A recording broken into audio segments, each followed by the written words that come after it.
Esto es Tertulia Reformada, la combinación perfecta de amigos, teología y temas de actualidad. Esto es Tertulia Reformada. Comenzamos. Bienvenidos una vez más a Tertulia Reformada. Pues ya con este sería nuestro 9º podcast. Quiero preguntarle a la mesa qué se sienten ya después de 9 podcasts y... ¡Un grito de júbilo!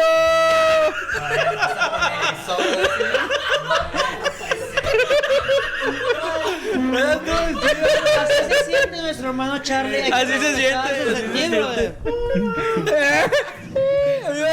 Quisiera preguntarle a la mesa que después de 9 podcasts, ¿cómo se sienten?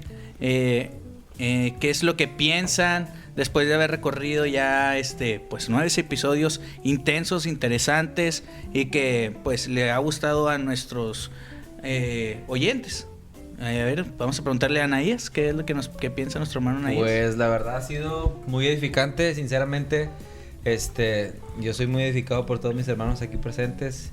Pero quisiera que Charlie hablara acerca de cómo empezó esto, la verdad, quisiera que lo diga.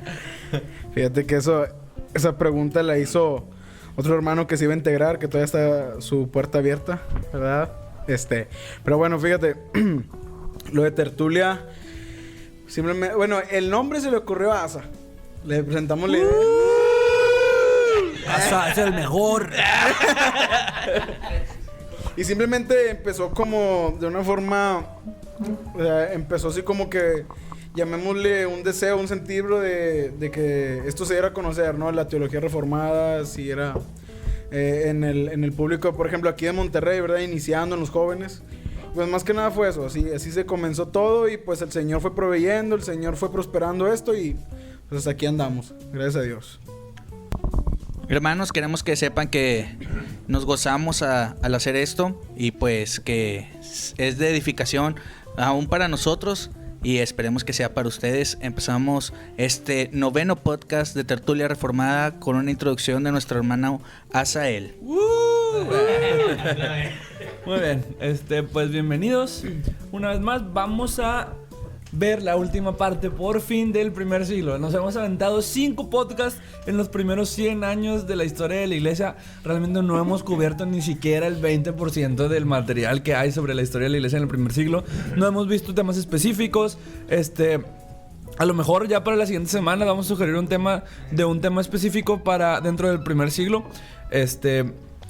Como algunas cosas actuales que han estado surgiendo por las redes sociales, a lo mejor han visto, ahorita hay una discusión muy fuerte en las redes por un comentario que hizo nuestro buen tío Mac, sobre Beth Moore. Bueno, de hecho estaba haciendo como que un ejercicio con este chavo, el de Red, ¿cómo se llama el hermano? Todd Friel, sí. Que le preguntó Beth Moore y en una palabra dijo go home, váyase a casa. Sí. Entonces pues en las redes sociales ha estado muy latente ese tema.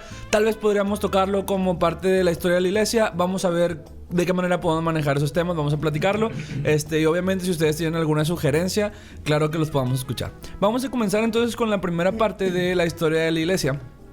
No, perdón, con la quinta parte del primer siglo de la historia de la iglesia, donde vamos a hablar de 2 temas más, de otros 2 padres de la iglesia que fueron Clemente de Roma y Hermas, que ahorita vamos a ver quiénes son y qué escribieron en el primer siglo. Vamos a comenzar con Charlie acerca de Primera de Clemente, que por cierto, esta carta de Primera de Clemente, así como dato fun fact, como un dato divertido, esta carta de Primera de Clemente a los Corintios es la que tiene muchas asociaciones con la carta a los hebreos y es por eso que se dice que Clemente pudo haber sido el escritor de la carta a los hebreos. Pero vamos a ver qué nos dice aquí. Sí, de hecho, es bien interesante cuando lees detenidamente esa primera carta de Clemente. Sí ves mucho que él usaba el Antiguo Testamento de la misma forma como lo hacía el autor de Hebreos, ¿verdad? Ahora, hay 2 cartas. Se valida más la primera carta de Clemente por el hecho de que se ve más aplicado a la teología, tiene más, respeta más inclusive las tradiciones apostólicas, etc. Y la segunda tiene ciertas cosas que la gente pues tenía sus dudas, ¿verdad? Pero aún así se leía esa carta. Ahora también esta carta de Clemente estaban en el punto de ponerla casi en el canon. junto con el pastor de Hermas. O sea, estuvo en ese punto. Y esta carta obviamente se leía en la iglesia y era muy, muy importante. Ahora, hay otro dato. O sea, se usa el nombre de Clemente como un obispo, pero se cree que en realidad fue todo el grupo de la iglesia de Roma la que escribió esta carta. ¿Verdad? Es lo que se cree. Y bueno, ahora, el autor y la fecha. Se cree que fue hacia el año 96 y se cree que era en el tiempo que Juan todavía estaba vivo en Éfeso. Entonces, eso es lo que tenemos como un dato como autor y fecha. En esta carta vemos como que era dirigida para los de Corinto y aún había muchos problemas, ¿sí? Vemos, por ejemplo, el apóstol Pablo lo regaña por esos mismos problemas. 100 años después sigue habiendo estos problemas. Más adelante se cree por otros obispos que escribieron, que no recuerdo el nombre, que sí tomaron en cuenta esta carta y sí pusieron acción, ¿verdad? Entonces, pero hay muy pocos datos sobre esto. En sí, aquí el problema con esta iglesia no era que las cosas doctrinales, sino eran las divisiones, los pleitos, lo mismo que ya vemos en las escrituras, ¿verdad? Esto era muy, muy constante. Ahora, ¿cómo se cuenta a través de la historia de la iglesia quién escribió esto, verdad? Eusebio decía que Clemente escribió en nombre de la iglesia de Roma a la iglesia de Corinto lo que unánimemente se le atribuye. Ahora, Orígenes, Eusebio y Jerónimo relacionan a Clemente con el autor de la carta a los hebreos, que es lo que decías a él. En cuanto a compañero de Pablo y redactor de la misma en conformidad del apóstol de los gentiles. Eso ellos se creían en ellos. También Calvino creía eso. Sí. Ahora, voy a citar lo que dice Ireneo. Después de los bienaventurados apóstoles, Pedro y Pablo hubieron echado los fundamentos y edificado la iglesia de Roma, encomendando el episcopado a Lino. Y se cree que se menciona de él en 2 Timoteo 4:21. Dice, a Lino le sucede Anacleto. Después de esto hereda el episcopado Clemente, el cual había visto a los apóstoles y tratado con ellos. Entonces, más o menos vienen siendo entre el cuarto y quinto del episcopado, se cree, a través de la historia. Pero bueno. Ahora, como volvemos a decir, el problema son las divisiones. Y si nos vamos a ese tiempo, las divisiones se siguen viendo. Aquí también tenemos muchos problemas doctrinales, ¿verdad? A veces en las iglesias, etc. Pero considero que esta carta es un buen punto de partida. También porque nos puede ayudar como cristianos a entender, primero, que debajo del sol o debajo del cielo nada nuevo, se sigue repitiendo como ya hemos dicho en las tertulias pasadas. Y bueno, esto es bien necesario entenderlo, ¿verdad? Por ejemplo, aquí hay una pregunta. Dice, es una muestra que la envidia, los intereses personales quitan la paz y la unidad. Esto perjudica más a la iglesia que las luchas teológicas. Por eso Clemente dice, ahí va, ¿por qué hay contienda y guerra entre ustedes? También hay algo que es discutido en lo de Clemente, es que hay una parte donde hace ver cómo Cristo resucitó, citando al ave fénix de la mitología griega. Entonces también eso los historiadores más recientes como que decían, ay, pero ¿por qué? O sea, ¿por qué tenía tanta...? Pero es que era así, o sea, estaban empapados con tanta mitología griega. Que esa es una cita de Santiago, que a su vez es una cita de Platón, de Platón, el por qué existen contiendas y peleas entre vosotros. Sí. No es por vuestras pasiones que habitan en vuestros cuerpos, exactamente, sí. O sea, Platón también había dicho eso. Sí. Entonces, bueno, entre otras cosas, también me gusta mucho que la carta de Hebreos hace ver la resurrección de Cristo y la humildad de Cristo. Es bien impresionante que dice, recordemos a nuestro Señor, y prácticamente está citando lo mismo de Hebreos. O sea, es algo bien, bien increíble. Por lo tanto, esta carta también tiene otro punto muy importante, que es la doctrina de la justificación por la fe. Y fíjense, lo voy a citar, dice, que fueron glorificados y engrandecidos no por las obras o actos que hicieron, sino por la voluntad de Dios. Y así a nosotros hemos sido llamados por voluntad de Cristo, así que no nos justificamos por medio de la sabiduría u obras, sino por medio de la fe, por lo cual Dios justifica a todos los hombres que han sido desde el principio. Ahora, esta carta también Policarpo la citó en el año 107, ¿verdad? ¿Y qué vemos? De hecho, es bien interesante. Cuando ustedes empiezan a leer, tengo entendido que el segundo párrafo, el tercero, te da a entender un poco sobre la elección de Dios. Da a entender que el Señor te ha elegido, que te ha hecho tantas cosas.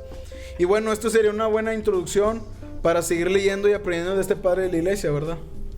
No sé si alguien quiera opinar algo más acerca de Clemente.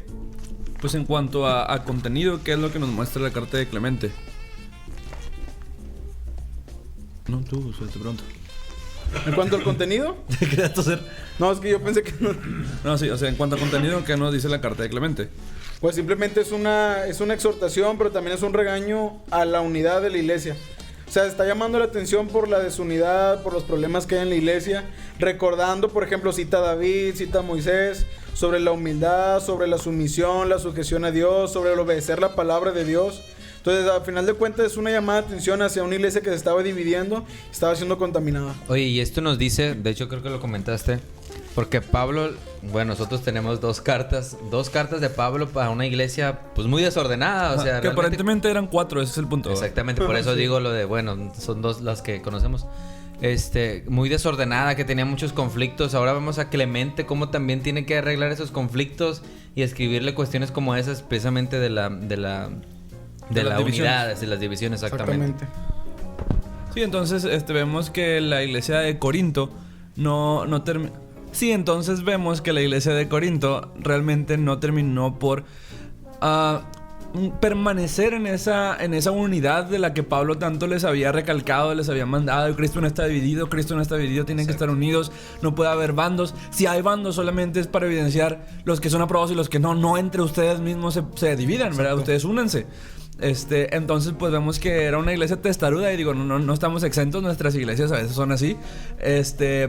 Pero pues tenemos la recomendación tanto del Señor, del apóstol Pablo, inspirado por Dios, y ahora también el escrito que no es canónico de Clemente, donde también está haciendo esa misma alusión. De hecho, Clemente apela a algo bien padre que dice acerca del cuerpo de Cristo. Nosotros somos cuerpo de Cristo, entonces es algo completamente errado que estén haciendo divisiones, porque todos somos parte del cuerpo de Cristo y es algo...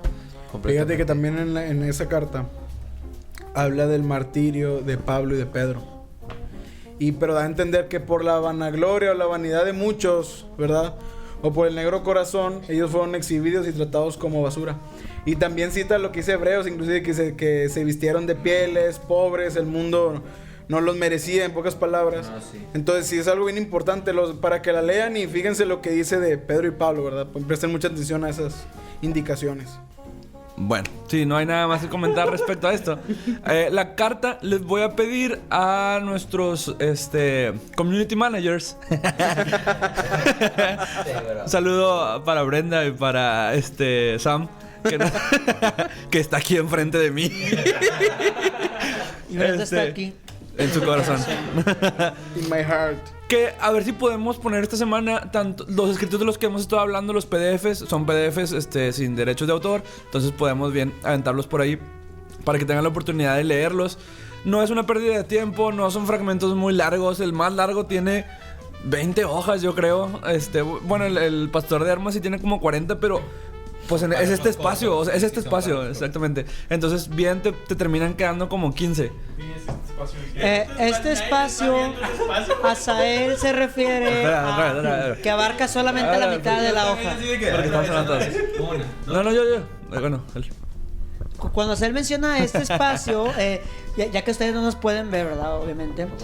No nos pueden ver, ¿verdad? Se refiere a que solamente abarca más o menos la mitad del ancho de una hoja. Así que es como si fuera, en lugar de 40 hojas, solamente 20. Por 20. Si no entendieron nada, así es. Discúlpenme. Ya verán cuando lo subamos. Por último, vamos a ver este podcast. A lo mejor está algo corto, pero pues vamos a ver acerca de esta obra importante que se conoce como El Pastor de Hermas. Y para leerles El Pastor de Hermas, antes yo quiero leerles un fragmento de la Divina Comedia. Me van a decir, ¿por qué de la Divina Comedia? ¿Qué tiene que ver Dante Alighieri con Hermas? Hermas de Roma. Bueno, pues vamos a ver en el canto primero del Paraíso. Déjenme, ya lo tenía aquí separado, pero se me movió. Aquí en el canto primero de la Divina Comedia, en la parte del paraíso, en la sección del paraíso. Bueno, si ustedes no conocen la Divina Comedia, está escrita por un italiano llamado Dante Alighieri, allá por el año 1200 después de Cristo, y él narra su viaje a través del infierno, el purgatorio y el paraíso. Un viaje donde es guiado por el poeta Virgilio, bajo las órdenes de su amada Beatriz, la amada de Dante, que había muerto años antes de que Dante pues tuviera este recorrido, esta peregrinación a través del infierno, el purgatorio y el cielo. Y de hecho Dante empieza diciendo, en el medio del camino de nuestra vida me encontré en una selva oscura, y pues de repente se encuentra Virgilio, entre las puertas del infierno, pasa por los 9 círculos del infierno, luego los niveles de la montaña del purgatorio, llegando a las esferas del paraíso, donde se encuentra a Beatriz, y dice lo siguiente: en medio de un gran suspiro compasivo, Beatriz volvió los ojos hacia mí con la expresión de una madre que entiende el devaneo de su hijo y me habló en estos términos. Después ya empieza a hablar acerca de todo lo que dice Beatriz. Bueno, ¿por qué lo estoy comparando con la Divina Comedia? Porque es una alusión más popular respecto a lo que es este tipo de visiones, que es exactamente muy parecida a la que tuvo Hermas de Roma. Les voy a leer aquí un principio de cómo inicia la carta Hermas. Dice: el amo que me crió me vendió una señora de nombre Roda en Roma. Al cabo de muchos años la encontré de nuevo y empecé a amarla como a una hermana. Después de cierto tiempo la vi bañándose en el río Tíber y le di la mano y la saqué del río, y al ver su hermosura razoné en mi corazón diciendo: cuán feliz sería si tuviera una esposa así en hermosura y en carácter. Y reflexioné meramente sobre esto y nada más. Después de cierto tiempo, cuando estaba dirigiéndome a Cumae y glorificando las criaturas de Dios por su grandeza y esplendor y poder, mientras andaba me quedé dormido, y el espíritu cayó sobre mí y se me llevó por un terreno sin caminos por el cual no podía pasar nadie, porque el lugar era muy abrupto y quebrado por hendiduras a causa de las aguas. Así pues, cuando hube cruzado el río, llegué a un país llano y me arrodillé y empecé a orar al Señor y a confesar mis pecados. Entonces, mientras oraba, se abrió el cielo y vi a la señora a quien había deseado, saludando desde el cielo diciendo: buenos días, Hermas. Y mirándola le dije: señora, ¿qué haces aquí? Entonces ella me contestó: se me ha traído aquí para que te redarguyera de tus pecados delante del Señor. Entonces estamos teniendo una visión exactamente... No es idéntica, muy similar a la que Dante tuvo cuando estamos hablando de la cuestión de Beatriz, ¿verdad? Por eso aquí lo estamos comparando con la de Divina Comedia. El Pastor de Hermas es entonces una obra... ¿cómo le podríamos llamar? ¿Metafórica? Alegórica sobre la vida cristiana. Es algo muy, muy parecido al Progreso del Peregrino. Exactamente, muchas gracias por quitármelo de la boca. ¿Cierto? Exactamente. Otra de las obras conocidas que tenemos en la iglesia respecto a este tema de la vida cristiana como alegoría es el Progreso del Peregrino, donde John Bunyan nos narra uno de los sueños que tuvo, ¿verdad? Donde Cristiano estaba en la ciudad de la perdición, Evangelista llega y le da un papel que le dice, huye de la ira de venidera. Él trae un librito y trae una carga muy pesada, entonces sale de la ciudad de la perdición, caminó hacia la ciudad celestial, llega a la cruz, la carga se cae. Conocemos esa historia, y si no la conocen, vayan a ver la película. De hecho, va a salir una película pronto sobre noviembre. el Progreso del Peregrino. ¿A poco es libro? El libro. Exactamente. Es un libro, está pequeño, es bastante bueno. Toma las cuestiones... Spurgeon lo leyó más de 100 veces. Spurgeon lo leyó más de 100 veces desde que tenía 6 años. En Amazon está gratis para Kindle. Vayan, léanlo, es un muy buen libro. Económico, o sea, tiene versiones muy económicas. Lo puedes comprar en 100 pesos mexicanos. Así es. Ok, entonces, volviendo al Pastor de Hermas, es una obra alegórica, pero ¿de qué temas trata? Porque ya vimos que Hermas empezó su historia, que se consideraba canónica por algunas personas, hablando de cómo deseó a una mujer. Tremendo, ¿sí? Hermas. Y luego se le apareció la mujer en una visión. Sí. Entonces pues vamos a ver qué se trata. Bueno, El Pastor de Hermas es una obra cristiana de entre el siglo I y el siglo II. No sabemos exactamente la fecha, pero muy probablemente aparece en los últimos años del siglo I. Más tardar aparece en el año 50 del siglo II. 150. 50. Bueno, es el año 50 del siglo II, que es el año 150. Ajá, ok. No forma parte del canon neotestamentario, pero gozó de una gran autoridad durante los siglos II y III. Tertuliano e Ireneo de León lo citan como escritura. Ellos dicen la escritura. Sí, ellos dicen la Biblia, la palabra de Dios, aludiendo a este texto como escritura. El Codex Sinaiticus lo vincula con el Nuevo Testamento, y el Codex Claromontanus la figura entre después de los Hechos de los Apóstoles y antes de las epístolas de Pablo. O sea, la pone dentro del canon. Era una carta que estuvo ampliamente discutida, si debería ser o no debería ser aceptada dentro del canon. Al final de cuentas se optó por que no. pero sigue siendo una obra de gran valor espiritual, de gran valor aplicativo para la vida del cristiano, y es de muy fácil lectura, no es complicada, no toma temas raros. Empieza de esta forma, pero esta obra se basa en 7 visiones que tuvo Hermas, que ahorita les voy a leer un poquito más de eso. La primera versión fue la obra escrita en griego, y de ella no se ha conservado el texto completo. O sea, no tenemos el texto completo de la obra griego, pero inmediatamente fue traducida al latín, a lo mejor incluso por el mismo autor, que fue Hermas de Roma. Hermas de Roma se cree que fue hermano de un tal Pío, que era el obispo de la iglesia de Roma. Entonces, en la epístola a los romanos, Pablo saluda a los cristianos de Roma, en la que cita a uno llamado Hermas. Si ustedes se acuerdan, creo que es el capítulo 16-14, ahí se lo puede buscar Charlie en la compu. Y a quien Orígenes y Eusebio de Cesarea, en la historia eclesiástica, consideran el autor del Pastor. Sin embargo, 3 antiguos testimonios, uno de ellos contemporáneo a la propia obra, afirman que Hermas era hermano del Papa Pío I, cuyo pontificado se extendió más o menos entre los años 140 y 155. Esta datación es la que propuso en 1891 un señor que se apellidaba Lightfoot, y esos 3 testimonios son el fragmento muratoriano, una compilación escrita acerca del año 170 que constituye el primer canon del Nuevo Testamento, y dice que cuando Hermas redactó el Pastor muy recientemente en nuestra época, en la ciudad de Roma, mientras el obispo Pío, su hermano, ocupaba la sede de la iglesia de la ciudad de Roma. Es decir, se habla de que probablemente Hermas fue hermano de Pío I, que fue obispo de Roma, que en aquellos tiempos, o sea, más tarde viene a ser conocido como uno de los primeros papas. De hecho, el primero se le considera al apóstol Pedro, ¿verdad? Pero, entonces tenemos varios testimonios. Un testimonio acerca de la carta escrita en el primer siglo y la carta escrita en el segundo siglo. Realmente, al final de cuentas, no es tan relevante si fue escrita en el primero o en el segundo. Los temas que trata son atemporales. No te está diciendo de que cuando pase esto, haz esto, y cuando vaya a pasar aquello, haz algo. Sino que estamos hablando de un periodo de la iglesia donde la iglesia había caído en un periodo de pausa de persecución. Estaba en un periodo de paz, y como estaba en un periodo de paz, había mucha tibieza dentro de los hermanos. Teníamos a mucha gente que estaba en la iglesia, pero no estaba realmente, que estaba viviendo un cristianismo tibio, que estaba, pues a veces sí, a veces no, como a ellos les convenía o como ellos querían. Por lo tanto, Hermas llama en su carta uno de los temas más importantes, que es el de la metanoia. ¿Saben qué significa eso? El arrepentimiento. Exactamente, el arrepentimiento. El arrepentimiento es el tema central de la carta de Hermas, del pastor de Hermas. ¿Por qué el pastor? Porque una de las visiones en las que aparece, primero es una anciana, la que le habla a Hermas, que a veces se representa como la iglesia. Sí. Y después es un pastor. Sí, el pastor es el que le está hablando a Hermas, que realmente es una visión que tuvo Hermas. Entonces está escrita con un sentido apocalíptico, de revelación. O sea, alguien le está revelando, Dios le está revelando a Hermas algo que Hermas tiene que escribir, o que tiene que comunicar a la iglesia de ese tiempo, que realmente es algo que nos concierne también a la iglesia actual, ¿verdad? El arrepentimiento siempre es una cuestión importante dentro de la iglesia, y la tibieza en las iglesias no es algo propio del primer siglo ni del segundo, ¿verdad? Si en aquellos siglos que había persecución, había tibieza en las iglesias, más en nuestro tiempo, donde nadie nos está persiguiendo y podemos vivir un cristianismo cómodo. Entonces, las posibles fuentes respecto a este texto son...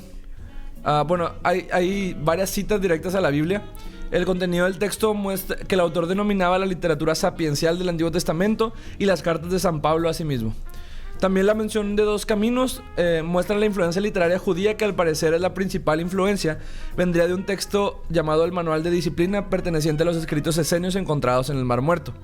O sea, y si ustedes recuerdan, cuando hablábamos de la carta de Bernabé y de la Didache, también nos mencionaba esto acerca de los 2 caminos. Entonces, este tema de los 2 caminos era un tema principal o prioritario para la iglesia del primer siglo, porque yo me imagino que era como estábamos... Tú, cristiano, no te puedes quedar a la mitad. Hay 2 caminos, tienes que tomar uno del otro. O tomas el malo o tomas el bueno. O tomas el negro o tomas el blanco. Los 2 caminos. No te escucharon, bro. Los 2 caminos de los que hablamos el podcast pasado. Ajá. Y el antepasado también. Sí. Entonces, algunos de los textos que bueno, en las siguientes les voy a narrar ahora 2 textos de esta obra.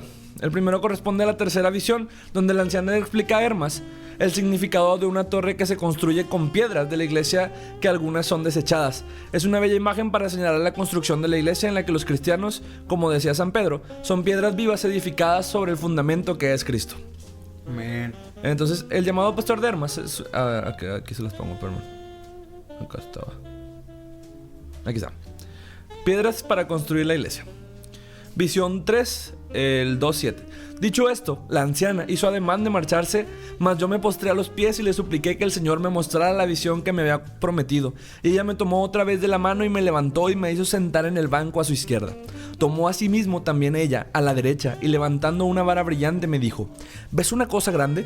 Señora, le contesté, no veo nada.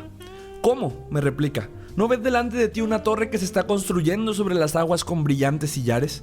En un cuadrilátero, en efecto, se estaba construyendo la torre, por mano de aquellos 6 jóvenes que habían venido con ella, y juntamente otros hombres por millares y millares se ocupaban en acarrear piedras, unas de lo profundo del mar, otras de la tierra, y se les entregaban a los 6 jóvenes.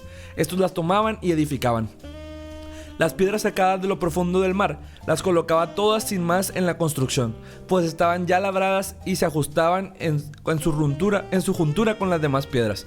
Tan cabalmente se ajustaban unas con otras que no parecía juntura alguna, y la torre semejaba construida con un solo bloque. De las piedras traídas de la tierra, unas las tiraban, otras las colocaban en la construcción, otras las hacían añicos y las arrojaban lejos de la torre. Había además gran cantidad de piedras tiradas en torno a la torre que no empleaban en la construcción, pues de ellas unas estaban carcomidas, que son con rajas, otras desportilladas, otras eran blancas y redondas y no se ajustaban a la construcción. Veía también otras piedras arrojadas lejos de la torre que venían a parar al camino, pero que no se detenían en él, sino que seguían rodando del camino a un paraje intransitable. Otras caían al fuego y allí se abrazaban. Otras venían a parar cerca de las aguas, pero no tenían fuerza para rodar al agua, por más que deseaban rodar y llegar hasta ella. Una vez que me mostró todas estas cosas, quería retirarse. Le digo: señora, ¿de qué me sirve haber visto todo esto si no sé lo que significa cada cosa? Me respondió diciendo: astuto eres, hombre, queriendo conocer a lo que se refiere la torre. Sí, señora, le respondo, quiero conocerlo para anunciarlo a los hermanos y que así se pongan más alegres. Y una vez que hayan conocido estas cosas, reconozcan al Señor en mucha gloria. Y ella me dijo: oírlas las oirán muchos, pero después de oídas unos se alegrarán y otros llorarán. Sin embargo, aun estos, si oyeren y se arrepintieran, se alegrarán también. Escucha, pues, las comparaciones acerca de la torre, pues voy a revelártelo todo. Y ya no me molestes más pidiendo revelación, pues estas revelaciones tienen un término, puesto que están ya cumplidas. Sin embargo, tú no cesarás de pedir revelaciones, pues eres inoportuno. Estás molestando, ¿vale? Le dijo. Estate quieto. Ahora bien, la torre que ves que se está edificando soy yo misma, la iglesia, la que se te apareció tanto ahora como antes. Así pues, pregunta cuando gustes acerca de la torre, que yo te la revelaré, a fin de que te alegres junto con los santos. Le pregunté entonces: ¿por qué la torre está edificada sobre las aguas, señora? Ya te dije antes, me replicó, que eres muy astuto y que quieres con cuidado inquiriendo. Hallas la verdad. Ahora bien, escucha, porque la torre está edificada sobre las aguas. La razón es porque vuestra vida se salvó por el agua y por el agua se salvará. Mas el fundamento sobre el que se asiente la torre es la palabra del nombre omnipotente y glorioso, y se sostiene la virtud invisible del dueño. ¿Qué entendieron esa referencia? ¿Sobre el agua se salvará? Sobre el agua se salvará. Está hablando de la salvación a través del bautismo. Entonces tenemos una doctrina tardía respecto a cierta propiedad sagrada del bautismo, donde se le confería poder de regenerar, vamos a llamarlo así. O sea, ellos se sabían, de hecho ella dice, están salvados por el nombre de Cristo, pero a través de las aguas del bautismo. Entonces el bautismo se veía como un medio para la gracia de la salvación. ¿Sí? Pues entonces, es que esta carta, tanto esta como la de Clemente, digamos que los católicos, bueno, como son escritos que han estado durante la historia de la iglesia, son escritos que la misma iglesia católica romana ha tomado para beneficio en cuestión de argumentos sobre ciertos puntos.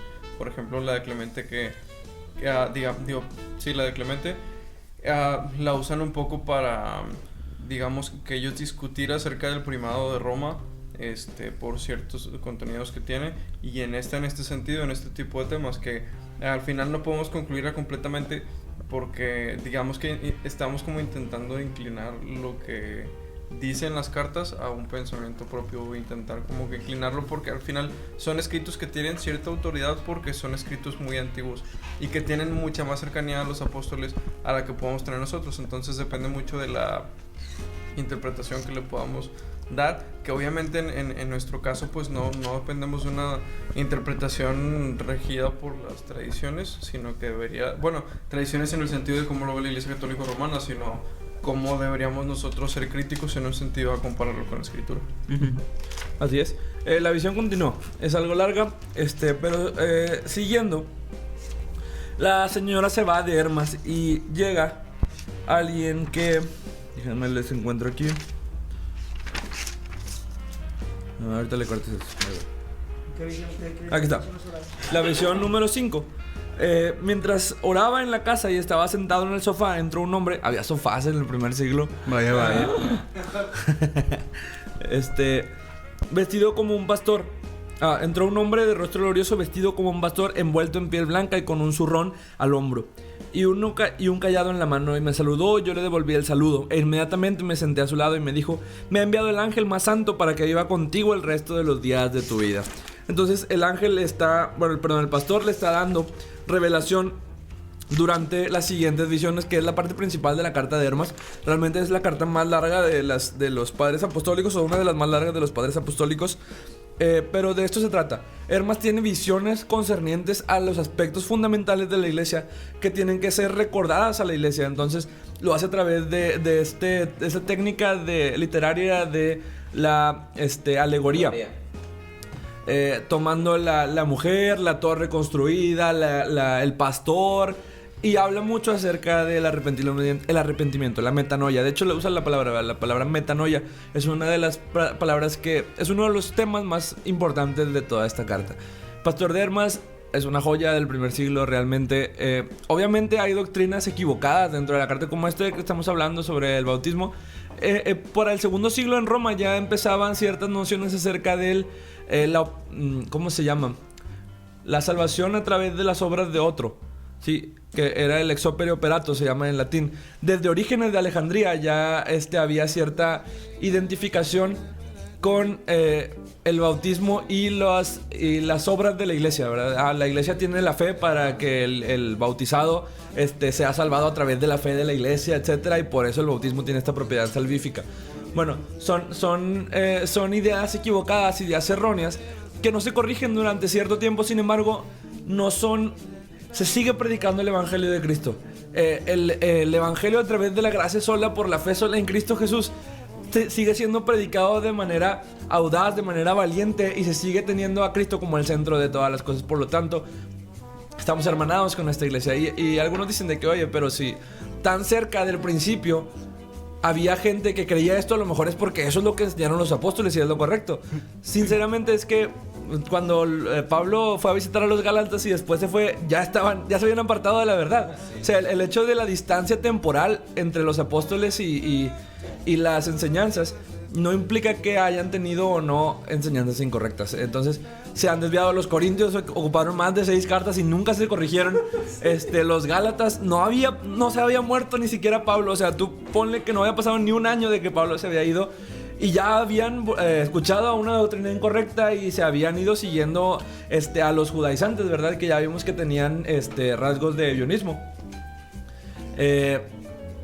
Las cartas las que Jesús escribe, las que Juan escribe en la visión, donde Jesús le dice a las iglesias: tengo contra ti esto, tú estás permitiendo que se meta Jezabel, tú eres sinagoga de Satanás, tú habitas en el trono de Satanás, tú olvidaste tu primer amor, tú eres tibio y te vomitaré de mi boca. Estamos hablando del primer siglo. Sí, o sea, no podemos aludir a la cuestión histórico-temporal como autoridad. La autoridad siempre es la palabra de Dios. Fíjate que ese es el argumento que muchos usan, inclusive para formular doctrinas o seguir alimentando ciertas doctrinas, ¿no? Hay un libro que se me hace interesante, que dice que hablen los primeros cristianos. Inclusive ahí se habla sobre la doctrina de la predestinación, ¿verdad? Entonces el autor de este libro concluye con que los primeros padres no veían la doctrina de la predestinación como ahorita del círculo reformado, ¿verdad? Calvinista, vaya, digamos así. Entonces hay que ver siempre eso. Ahora también hay que saber que esto se estaba formulando, ¿verdad? O O sea, iba con el paso, las doctrinas se iban formulando, aunque si bien ya tenía sus añitos, pero esto iba al paso. Entonces, no podemos siempre abogar a los padres de la iglesia para todo. Sí, para decir, no, pues es que ellos así, es que ellos el otro. Es como quiera, hay que tener cuidado de ciertas posturas. Dentro de temas de argumentación se le llama ad verecundum, que es una falacia de autoridad. Exacto. Que creer porque una autoridad lo dice es cierto, y esto no es así. Ahora, hay que saber que ellos no eran inspirados, ¿verdad? Entonces, eso es algo. Ciertamente tampoco podemos quitarle todo el peso histórico al argumento. Claro. Que haya sido un tema histórico, claro que tiene un peso y es un peso fuerte que nosotros tenemos que considerar. También tenemos que considerar el contexto en el que estaba escrita esto, las personas que eran, las actitudes que había en la iglesia, los problemas, las herejías. Todo esto tiene que ver con las cuestiones argumentativas históricas. Claro que es importante, sin embargo, una vez más, nuestra autoridad más grande no es la historia. Nuestra autoridad primera es la palabra de Dios. Sí es nuestro filtro último. La inspiración. Sí, yo digo último porque realmente podemos pasar la Biblia por muchos filtros, pero sigue saliendo murero si no es el filtro de... Perdón, podemos seguir pasando una idea por muchos filtros y puede seguir manteniéndose el murero, a menos de que la pasemos por la palabra de Dios, que no va a permitir que pase más allá de ella. Entonces, el argumento histórico, mucha validez, mucha fuerza, pero no toda la fuerza ni toda la validez. Entonces, por eso tenemos que estar bien pendientes de lo que estamos creyendo, de lo que estamos hablando y de qué realmente es lo que enseñaron los primeros cristianos. ¿Quiénes eran estos primeros cristianos? ¿Qué situaciones estaban viviendo estos primeros cristianos? ¿Por qué había ya obispos en Roma? ¿Por qué se estaba institucionalizando el cristianismo? ¿Por qué estas cuestiones de la ex opere operato? Porque incluso tenemos que tener en cuenta por qué Lutero rompe con esto. No rompe porque él no creyera en cierto ex opere operato, que de hecho él tenía una doctrina así medio extraña sobre el bautismo también.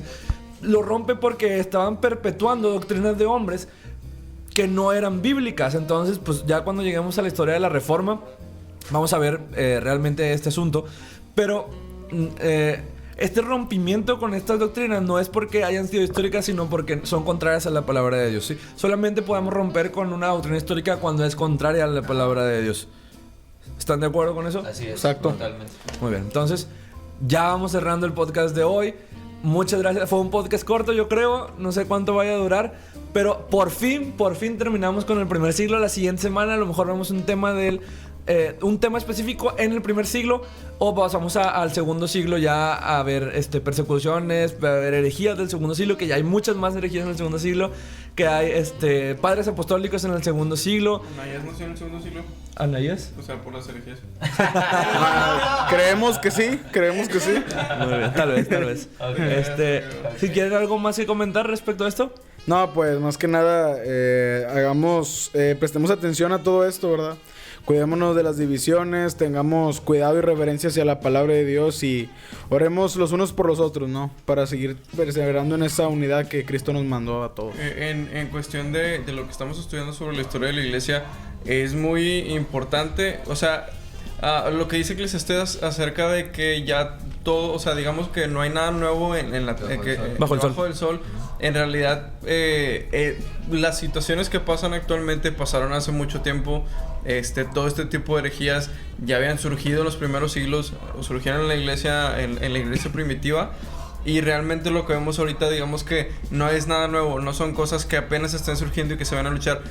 Y el hecho de ver la historia nos ayuda a ver cómo cristianos que estaban centrados en la palabra pudieron combatir contra esto.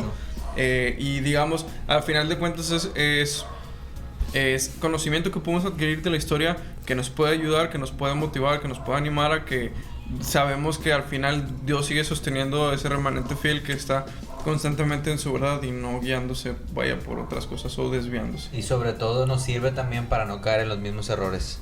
Así es. Bueno, pues muchas gracias por escucharnos. Si llegaron hasta aquí, comenten metanoia. Que es la palabra griega para arrepentimiento, ¿verdad? Para el cambio de mente. Muy bien, pues muchas gracias. Sam. Bueno, pues terminamos el episodio de hoy. Gracias por escucharnos y nos vemos la próxima semana. Somos Tertulia Reformada.